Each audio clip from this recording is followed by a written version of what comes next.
Hello दोस्तों, आज हम लोग तीसरा लेसन पढ़ेंगे। अशोक के फूल। इसके लेखक हैं डॉक्टर हजारी प्रसाद द्विवेदी जी। अशोक में फिर फूल आ गए हैं। इन छोटे छोटे लाल पुष्पों के मनोहर स्तोकों में कैसा मोहक भाव है।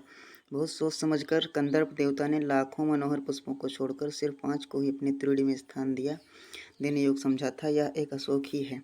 लेकिन पुष्पित अशोक को देखकर मेरा मन उदास हो जाता है। इसलिए नहीं कि सुंदर वस्तुओं को हतभाग समझने में मुझे कोई विशेष रस मिलता है। कुछ लोगों को मिलता है, वे बहुत दूरदर्शी होते हैं। जो भी सामने पड़ गया उसके जीवन के अंतिम मुहूर्त तक का हिसाब वे लगा लेते हैं। मेरी दृष्टि इतनी दूर तक नहीं जाती, फिर भी मेरा मन इस फूल को देखकर उदास हो जाता है। असली कारण तो मेरे अंतर्यामी ही जानते होंगे। कुछ थोड़ा सा मैं भी अनुमान कर सकता हूँ, बताता हूँ। भारतीय साहित्य में और इसलिए जीवन में भी इस पुष्प का प्रवेश और निर्गम दोनों ही विचित्र नाटकीय व्यापार है। ऐसा तो कोई नहीं कह सकता कि कालिदास के पूर्व भारतवर्ष में इस पुष्प का कोई नाम ही नहीं जानता था, परंतु कालिदास के काव्यों में यह जिस शोभा और सुकुमार का भार लेकर प्रवेश करता है, वह पहले कहाँ था। उस प्रवेश में नववधू के गृह प्रवेश की भांति शोभा है, गरिमा है, पवित्रता है और सुकुमारता है। फिर एकाएक मुसलमानी सल्तनत की प्रतिष्ठा के साथ ही साथ मनोहर पुष्प साहित्य के सिंहासन से चुपचाप उतार दिया गया। नाम तो लोग बाद में भी लेते थे, पर उसी प्रकार जिस प्रकार बुद्ध विक्रमादित्य का। अशोक के को जो सम्मान कालिदास से मिला वह अपूर्व था। सुंदरियों के असंजनकारी नुपुर वाले चरणों के मृद आघात से वह फूलता था। कोमल कपोलों पर कड़ा वतंस के रूप में झूलता था और चंचल नील अलकों की अचंचल शोभा को 100 गुना बढ़ा देता था। वह महादेव के मन में क्षोभ पैदा करता था, मर्यादा पुरुषोत्तम के चित्त में सीता का भ्रम पैदा करता था और मनोजन्मा देवता के एक इशारे पर कंधों पर से ही फूट उठता था। अशोक किस कुशल अभिनेता के समान झम से रंगमंच पर आता है और दर्शकों को अभिभूत करके खप से निकल जाता है। क्यों ऐसा हुआ? कंदर्प देवता के इन बाणों की कदर तो आज भी कवियों की दुनिया में ज्यों का त्यों है, ज्यों की त्यों है। अरविंद को किसके भुलाया? अरविंद को किसने भुलाया? आम कहाँ छोड़ा गया? नीलोत्पल की माया को कौन काट सका? नवमल्लिका की अवश्य ही अब विशेष पूछ नहीं है, किंतु उसकी इससे इससे अधिक कदर कभी भी नहीं थी, कभी थी भी नहीं।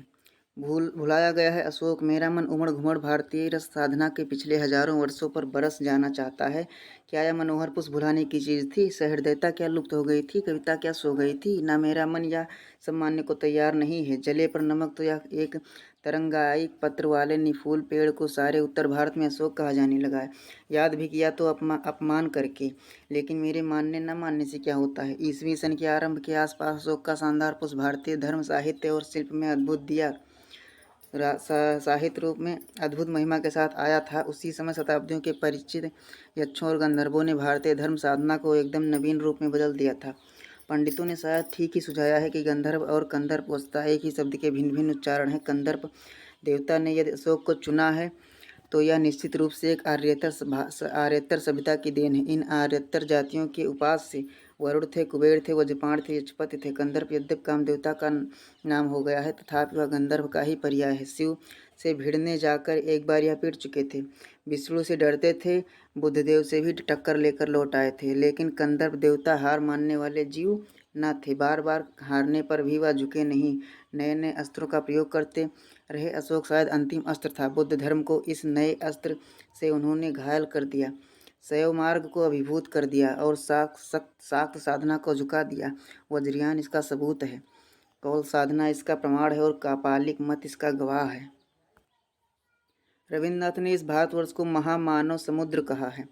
विचित्र देश है वह। असुर आए, आर्य आए, शक आए, हुड़ आए, नग आए, यक्ष आए, गंधर्व आए, न जाने कितनी मानव जातियाँ यहाँ आई और आज के भारतवर्ष को बनाने में अपना हाथ लगा गईं। जिसे हम हिंदू रीत नीति कहते हैं, वे अनेक आर्यतर उपादानों का अद्भुत मिश्रण है। एक एक पशु, एक एक पक्षी, न जाने कितनी स्मृतियों का भार लेकर हमारे सामने उपस्थित हैं। अशोक की भी अपनी स्मृति परंपरा है, आम की भी है, बकुल की भी है, चंपे की भी है। सब क्या हमें मालूम है? जितना मालूम है उसी का अर्थ क्या स्पष्ट हो सका है? न जाने किस बुरे मुहूर्त में मनोजन्मा देवता ने शिव पर बाण फेंका था, शरीर जलकर राख हो गया और वामन पुराण अष्टाध्याय की गवाही पर हमें मालूम है कि उनका रत्नमय धनुष टूटकर खंड खंड हो धरती पर गिर गया। जहाँ मूठ थी वह स्थान रुक्मणी से बना था, वह टूटकर धरती पर गिरा और चंपे का फूल बन गया। हीरे का बना हुआ जो नाह स्थान था वह टूटकर गिरा और मौलसरी के मनोहर पुष्पों में बदल गया। अच्छा ही हुआ इंद्रनील मणियों का बना हुआ कोट देश भी टूट गया और सुंदर पाटल पुष्पों में परिवर्तित हो गया। यह भी बुरा नहीं हुआ, लेकिन सबसे सुंदर बात यह हुई कि चंद्रकांत मणियों का बना हुआ मध्य देश टूटकर चमेली बन गया और विद्रुम की बनी निम्नतर कोट बेला बन गई। स्वर्ग को जीतने वाला कठोर धनुष जो धरती पर गिरा तो कोमल फूलों में बदल गया। स्वर्गीय वस्तुएं धरती से मिले बिना मनोहर नहीं होती। परंतु मैं दूसरी बात सोच रहा हूँ, इस कथा का रहस्य क्या है? क्या यह पुराणकार की सुकुमार कल्पना है या सचमुच ये फूल भारतीय संसार में गंधर्व की देन है? एक निश्चित काल के पूर्व इन फूलों की चर्चा हमारे साहित्य में मिलती भी नहीं। सोम तो निश्चित रूप से गंधर्वों से खरीदा जाता था। ब्राह्मण ग्रंथों में यज्ञ की विधि या विधान सुरक्षित रह गया। ये फूल भी क्या उन्हीं से मिले? कुछ बातें तो मेरे मस्तिष्क में बिना सोचे ही उपस्थित हो रही हैं। यक्षों और गंधर्वों के देवता कुबेर, सोम, अप्सराएं यद्यपि बाद के ब्राह्मण ग्रंथों में भी स्वीकृत हैं तथा पुराने साहित्य में आप देवता के रूप में ही मिलते हैं। बौद्ध साहित्य में तो बुद्धदेव को ये कई बार बाधा देते हुए बताए गए हैं। महाभारत में ऐसी अनेक कथाएं आती हैं जिनमें संतानार्थिनी की स्त्रियां वृक्षों के अब देवता यक्षों के पास संतान कामिनी होकर जाया करते थे। यक्ष और यक्षिणी साधारणतः विलासी और उर्वरता जनक देवता समझे जाते थे। कुबेर तो अक्षय निधि की आधीश्वर भी हैं। यक्ष्मा नामक रोग के साथ भी इन दोनों का संबंध जाता है। भरहुत, बोध गया, सांची आदि में उत्कीर्ण मूर्तियों में संतानार्थिनी स्त्रियों का यक्षों के सानिध्य के लिए वृक्षों के पास जाना अंकित है। इन वृक्षों के पास अंकित मूर्तियों की स्त्रियां प्रायः नग्न हैं, केवल कटिदेश में एक चौड़ी मेखला पहने हैं। अशोक इन वृक्षों में सर्वाधिक रहस्यमय है। सुंदरियों के चरण ताड़न से उसमें सौहद का संचार होता है। परवर्ती धर्म ग्रंथों से यह भी पता चलता है कि चैत्र शुक्ल अष्टमी को व्रत करने और अशोक की 8 पत्तियों के भक्षण से स्त्री का संतान कामना फलवती होती है। अशोक कल्प में बताया गया है कि अशोक के फूल 2 प्रकार के होते हैं, सफ़ेद और लाल। सफ़ेद तो तांत्रिक क्रियाओं से सिद्धप्रद समझकर व्यवहृत होता है और लाल स्मरणवर्धक होता है। इन सारी बातों का रहस्य क्या है? मेरा मन प्राचीन काल के झुंझटी काच्छन आकाश में दूर तक उड़ना चाहता है। हाय, पंख कहाँ है? वह मुझे प्राचीन युग की बात मालूम होती है। आर्यों का लिखा हुआ साहित्य ही हमारे पास बचा है। उसमें सब कुछ आर्य दृष्टिकोण से ही देखा गया है। आर्यों से अनेक जातियों का संघर्ष हुआ। कुछ ने उनकी अधीनता नहीं मानी, वे कुछ ज़्यादा गर्वीली थीं। संघर्ष खूब हुआ। पुराणों में इसका प्रमाण है। यह इतनी पुरानी बात है कि सभी संघर्षकारी शक्तियाँ बाद में देवयोनि जात मान ली गईं।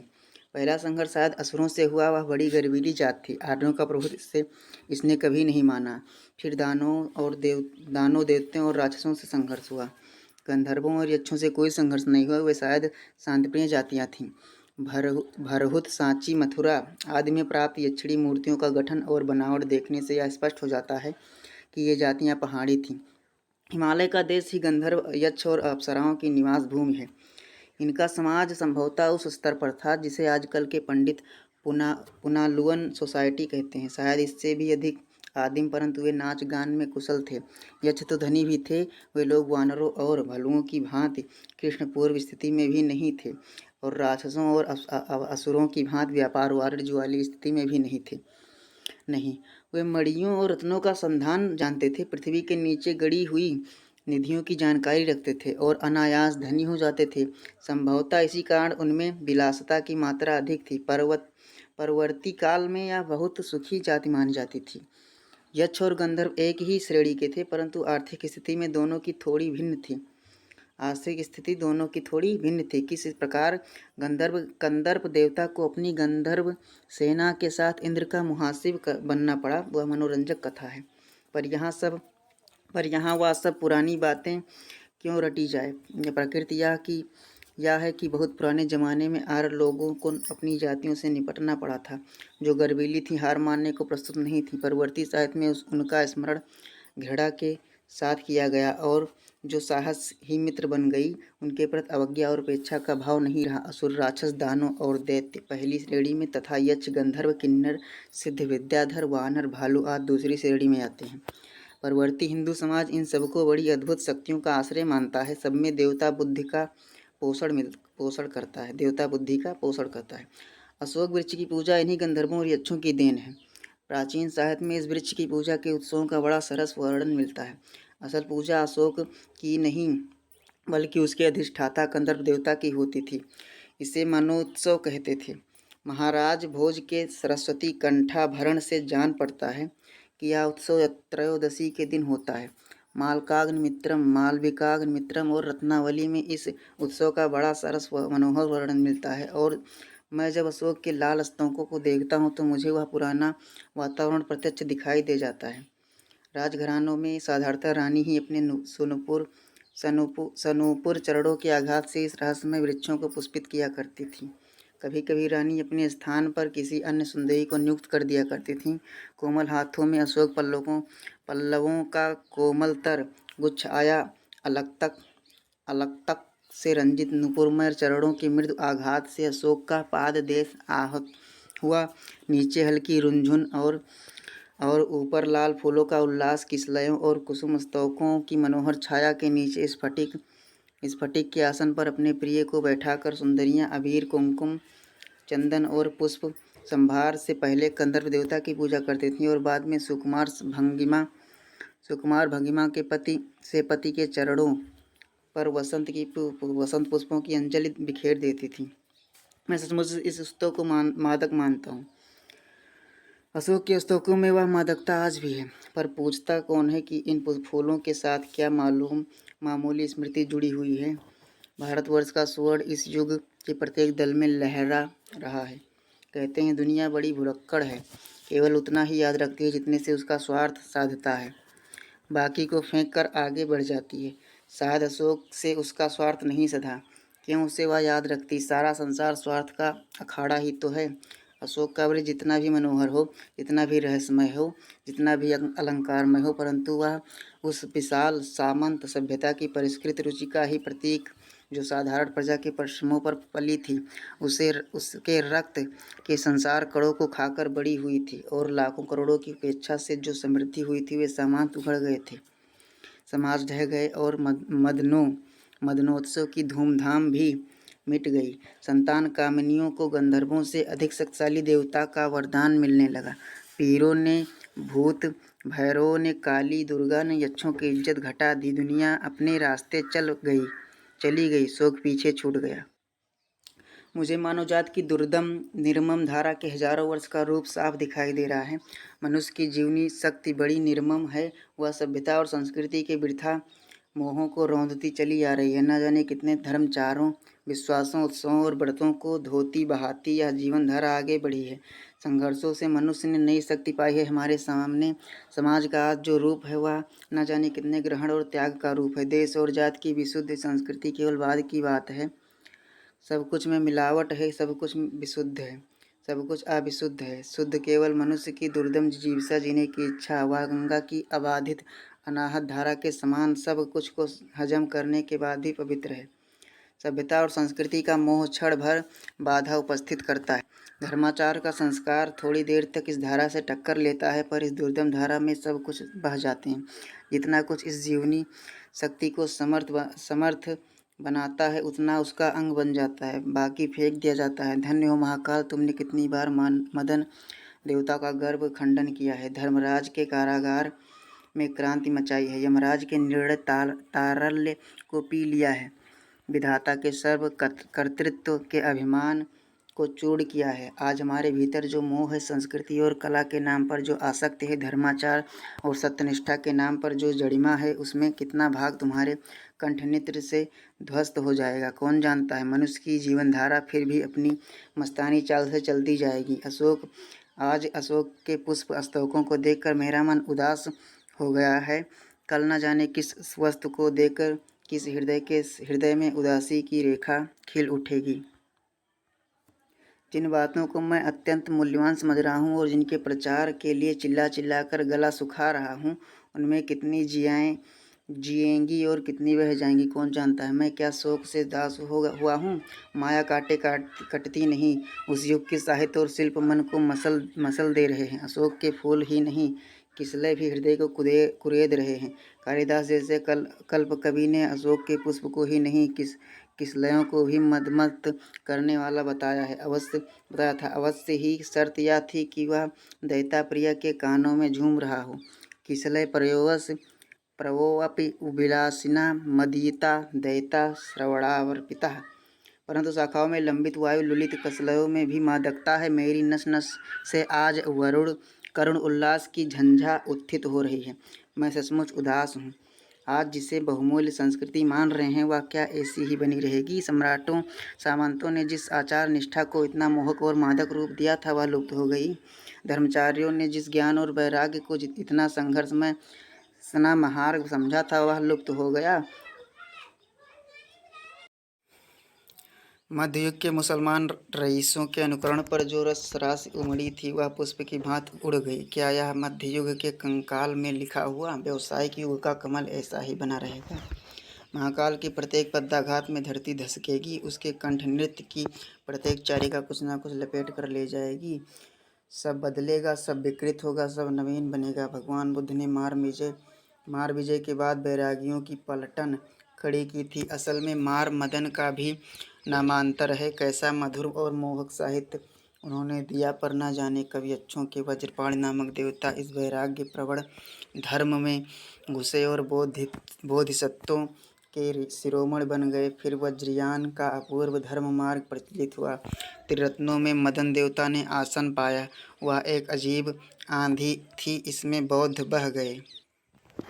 उन दिनों श्री सुंदरी साधन तत्पराणाम योगश्च भोगश्च करस्थ योग की महिमा प्रतिष्ठित हुई। काव्य और शिल्प के मोहक अशोक ने अभिचार में सहायता दी। मैं अचरज से उस योग और भोग की मिलन लीला को देख रहा हूँ। यह भी क्या जीवनी शक्ति का दुर्दम अभियान था? कौन बताएगा कि कितने विध्वंस के बाद इस अपूर्व धर्ममत की सृष्टि हुई? अशोक स्तवक का हर फूल और हर दल इस विचित्र परिणति की परंपरा ढोए जा रहा है। कैसा झबरा सा गुल्म है, मगर उदास होना भी बेकार है। अशोक अभी भी आज उसी मौज में है जिसमें आज से 2000 वर्ष पहले था। कहीं भी तो कुछ नहीं बिगड़ा है, कुछ भी तो नहीं बदला है। बदली है मनुष्य की मनोवृत्ति। यदि बदले बिना वह आगे बढ़ सकती तो शायद वह भी नहीं बदलती, और यदि वह न बदलती और सब व्यावसायिक संघर्ष आरंभ हो जाता, मशीन का रथ घर घर चल पड़ता, विज्ञान का सवेग धावन चल निकलता तो बड़ा बुरा होता। हम पिस जाते। अच्छा ही हुआ जो वह बदल गई। पूरी कहाँ बदली है, पर बदल तो रही है। अशोक का फूल तो उसी मस्ती में हंस रहा है। पुराने चित्त से इसको देखने वाला उदास होता है। वह अपने को पंडित समझता है। पंडिताई भी एक बोझ है, जितना भी भारी होता है उतना ही तेजी से डुबाती वह। जब वह जीवन का अंग बन जाती है तो सहज हो जाती है, तब वह बोझ नहीं रहती। वह उस अवस्था में उदास भी नहीं करती। कहाँ अशोक का कुछ भी तो नहीं बिगड़ा है, कितनी मस्ती में झूम रहा है।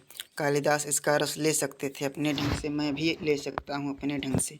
उदास होना बेकार है। डॉक्टर हरिप्रसाद द्विवेदी। नीलोत्पल नीला कमल, नवमल्लिका माने चमेली, कौल साधना माने प्रतिज्ञा उत्तम कुल, कंदर्प देवता माने कामदेव, मनोहर माने को लुभाने वाला, तुड़ीर माने तरकस, पुष्पित माने फूलों से लदे हुए, उदास माने चिंतित, दूरदर्शी माने भविष्य की घटनाओं को समझने वाला, विचित्र माने अद्भुत, सुकुमार माने सुकुमारता, गरिमा माने प्रभुत्व, करड़ा वसंत माने कर्ण फूल, अलको माने सिर के बालों में, आघात माने कठोर, मृदु माने मधुर, पुरुषोत्तम माने पुरुषों में उत्तम, मनोजन्मा माने मन की इच्छा से जन्म लेने वाला, इशारे माने संकेत से, कदर माने सम्मान, अरविंद माने कमल, तरंगायित माने लहरदार, निफूले माने पुष्प रहित, शानदार माने प्रभावशाली, शिल्प माने मूर्ति कला, उपासना के योग्य, वज्रपाण माने हाथों में वज्र शस्त्र धारण करने वाला, सौमार्ग माने सौ मातावलंबी, स्तवकों माने फूलों के गुच्छे, हतभाग्य माने भाग्यहीन, अंतर्यामी माने ईश्वर, निर्गम माने बाहर निकलना, आसंजनकारी झंकार उत्पन्न करने वाले, सहृदयता उदारता सज्जनता, लुप्त होना गायब होना, उपास्य देवता, उपादान वह द्रव्य जिससे कोई वस्तु बने, पाटल माने गुलाब, विद्रुम माने कोपल मूंगा रत्न, संतानार्थिनी माने संतान चाहने वाली, अपदेवता माने राक्षस दुष्ट देव, अच्छे माने जिसका क्षय ना हो, अधीश्वर माने स्वामी, दोहद माने रमणियों के पद्माघात से वृक्षों में फूलों का लगना, व्यवहृद माने व्यवहार में लाना, स्मरणवर्धक माने स्मृति बढ़ाने वाला, काम को बढ़ाने वाला, भक्षण माने खाना, कुछ झट्टिका छन्न माने कोहरे से आवृत आकाश में, संधान माने संगठन जोड़ना, अनायास माने अचानक, मुहासिब माने साथी साथ उठने बैठने वाला, प्रकृति माने शुद्ध असल, अधिष्ठाता नियामक प्रतिष्ठापना करने वाला, अलक्तक माने आलता महावर, स्फटिक माने सूर्यकांत, मणि दुर्दम माने कठिनता से दमन किया जाने वाला, लुलित माने लिहाल हिलाए गए, लुलित माने हिलाए गए, झंझा माने आंधी युक्त वर्षा, महार्ग माने महंगा, विध्वंस माने विनाश। आंसर क्वेश्चन देखेंगे। लेकिन पुष्पिक अशोक को देखकर मेरा मन उदास हो जाता है, इसलिए नहीं कि सुंदर वस्तुओं को हम भाग समझने में मुझे कोई विशेष रस मिलता है। कुछ लोगों को मिलता है वो बहुत दूरदर्शी होते हैं, वो जो कुछ सामने पड़ गया उसका जीवन अंतिम मुहूर्त लगा लेते हैं। मेरा दृष्टि इतनी दूर तक नहीं जाता, फिर भी मेरा मन फूल को देख उदास हो जाता है। असली कारण तो मेरे अंतर्यामी ही जानते हैं, कुछ थोड़ा सा मैं भी अनुमान कर सकता हूँ। प्रस्तुत गंधास के पाठ है, हम लेखक का नाम लिखे तो पाठ है अशोक के फूल, इसके लेखन डॉक्टर हजारी प्रसाद द्विवेदी। रेखांकित अंश की व्याख्या कीजिए। तो रेखांकित अंश की व्याख्या यहाँ पर देखेंगे। जिन लोगों को सुंदर वस्तुओं को हतभाग समझने में विशेष रस मिलता है वे लोग अत्यंत दूरदर्शी होते हैं। जो भी व्यक्ति उनके सामने आता है वह उसका अंतिम क्षण तक का लेखा जोखा प्रस्तुत करने लगते हैं। ठीक है। पुष्पित को देखकर लेखक का मन कैसा हो जाता है? पुष्पित को देखकर लेखक का मन उदास हो जाता है। अगला है लेखक के मन में उदास होने के क्या कारण, कौन जानता है? लेखक के मन में उदास होने का कारण, तो लेखक के मन के उदास होने का कारण तो ईश्वर ही जानते होंगे। ठीक है। अगला है लेखक कितना अनुमान लगा सकता है? कुछ ही। लेखक अपने मन से उदास होने का थोड़ा सा ही अनुमान लगा सकता है। अशोक को जो सामान कालिदास से मिला सम्मान वह अपूर्व था। सुंदरी को असंजनकारी नुपुर वाले चरणों के मृत आकाश से वह फूलता था। कोमल कपोलों कड़वात झूम उठता था। चंचल नवीन चंचल शोभा को शोभना बढ़ाता था। महादेव के मन को शोभा पैदा करता था। मर्यादा पुरुषोत्तम के चित्त में सीता का भ्रम पैदा करता। मनोजन्मा के देवता के एक इशारे पर कंधों पर से उठता था। प्रस्तुत गद्यांश से पाठ का नाम लिखे। प्रस्तुत गद्यांश के अशोक के फूल पाठ से लिया गया, जिसके लेकर डॉक्टर सीता प्रस्तुत द्विवेदी हैं। रेखांकित अंश की व्याख्या कीजिए। अशोक के पुष्प ने जो सम्मान महाकाव्य कालिदास से प्राप्त किया वह सम्मान निश्चय ही अपूर्व एवं अद्वितीय था, विचित्र था। नारी के कोमल कपोलों पर करड़ा वसंत के रूप में कौन झूलता था? अशोक सुंदरियों के पत्ताघात से फूलने पर नारी के कोमल कपोलों पर कड़ा वसंत के रूप में झूलता था। अशोक का पुष्प नील अलकों की शोभा को कितना गुना बढ़ाता था? अशोक पुष्प नारी के श्याम अलकों की शोभा को 100 गुना बढ़ा देता था।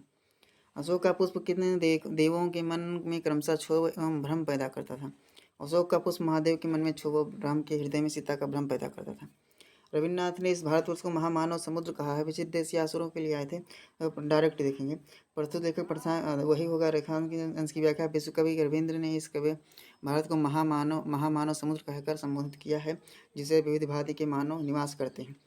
भारत में कितनी जातियाँ आई? भारत में अनेक जातियाँ आई। असुर अर्य यहाँ असुर आए, शक हुड़ो नाग यक्ष गंधर्व आदि जातियाँ आई, यही की होकर रह गईं।